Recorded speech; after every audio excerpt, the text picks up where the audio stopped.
was 15 years old when I almost died from anorexia. Watch on to find out more about my eating disorder story and how I recovered.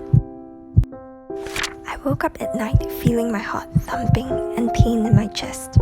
I thought that I was getting a heart attack because I was eating too much unhealthy food. The irony was that the truth was quite the opposite.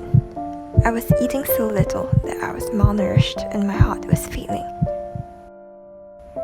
I slowly started cutting down my food. My diet started becoming more and more restricted.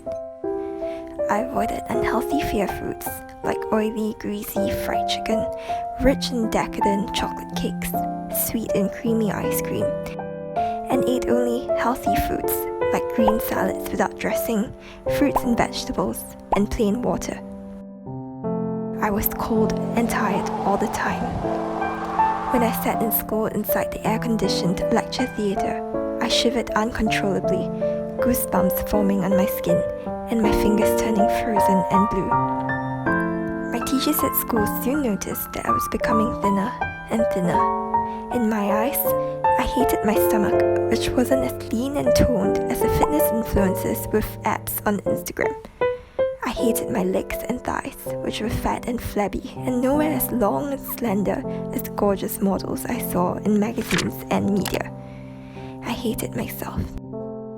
I had never been crazily obsessed with physical appearances, but perhaps as a teenager that was going through puberty, I had suddenly become more conscious of my changing body and how I looked. As my eating disorder worsened, my body image and self-esteem became even worse. One day, I was called into the principal's office. When I entered the office, I saw the principal, my teachers, and my mom and dad.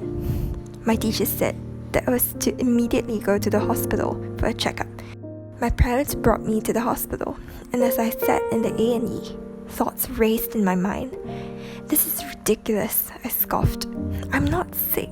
I'm perfectly alright. I was in denial, and I thought that I was neither thin enough nor sick enough.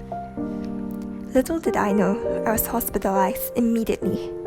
The doctors and nurses took my weight and my vitals and declared that my heart rate and electrolytes were so dangerously low that I could die at any moment.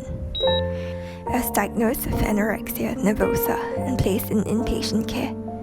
I was put on strict bed rest and wasn't allowed to leave my bed at all because I was so weak and frail that the doctors feared that any germs, bacteria, might make me fall dangerously ill. I wasn't even allowed to go to the toilet. The nurse would wheel a commode, a portable toilet bowl, over to my bed every time I needed to use the toilet. For showers, the nurses would bathe me with wet towels and a basin of water. It was embarrassing and humiliating. During my inpatient stay at the hospital, I was also assigned a meal plan by the dietitian. I had to eat 6 meals a day, breakfast followed by a snack, lunch followed by another snack, and dinner followed by yet another snack. If I didn't finish even a single grain of rice, I was threatened with being tube fed. An eating disorder is an alienating and miserable thing. I lied, I hid food, I exercised secretly. I had to go to the hospital every other week for a checkup with the doctor and psychologist. I was supposed to be gaining 1 kilogram every week, but instead, my weight was sliding down. In my desperate attempt to deceive the doctors, I once even tried to hide rocks inside my pocket for the way in. It was a stupid idea, of course, and the nurse found small pebbles and reported me to the doctor. I was sick and tired, both literally and physically. After a year or so, I finally decided I couldn't carry on like this anymore. I told my mom I want to try to recover, for real this time. My mom came to my school every day to have lunch with me. She would buy food for me and accompany me, not only to supervise and make sure I was eating, but also to provide me with company and support. At first, I would only eat safe foods, things I perceived to be healthy. Sliced fish soup, Subway sandwiches with lean chicken breast, and tons of veggies. Slowly, I began to expand my diet. I learned to eat and love food again. The turning point was when I went out for lunch with my mom one day and ordered pizza. The crisp crust was blistered with leopard marks, covered with a sweet, tangy tomato sauce and melted puddles of mozzarella cheese. I gobbled down the entire pizza. Recovery is messy, just like eating a pizza. I was overwhelmed with guilt and self-loathing and felt terrible and bloated after eating the pizza. But I also felt a strange, amazing sense of freedom and wonder. Fried chicken, burgers, cookies. I ate all the foods that I had denied myself for so long and that my body was craving.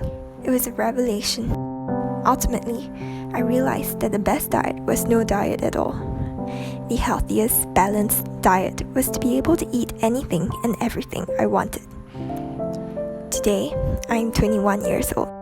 I eat anything, whether it's a chicken sandwich or fried chicken. I'm happy to exercise instead of exercising to be happy. I wouldn't say that I'm 100% fully recovered because I think that recovery is a continuous process. But for every day that I keep living, every minute that my heart keeps beating, I'm getting there.